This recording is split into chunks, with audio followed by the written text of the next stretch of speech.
是黄花岗72烈士吗？72中烈，正气青史还天地，义气耿昭千载，精神壮山河。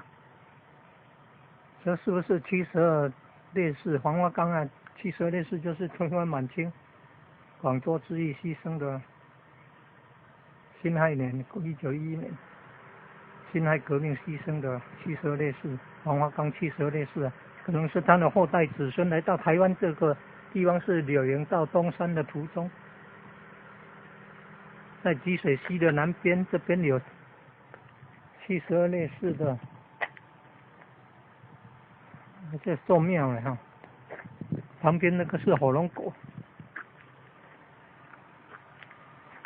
中华民国101年5月8号啊，来屏东市持有龚林海空军第439联队连队长黄请立的，因公殉职，英烈千秋。哦，听到那个是高铁的声音。哦，这棵树也很大了呢，还有树公呢。这里是积水溪的南边，要往东山。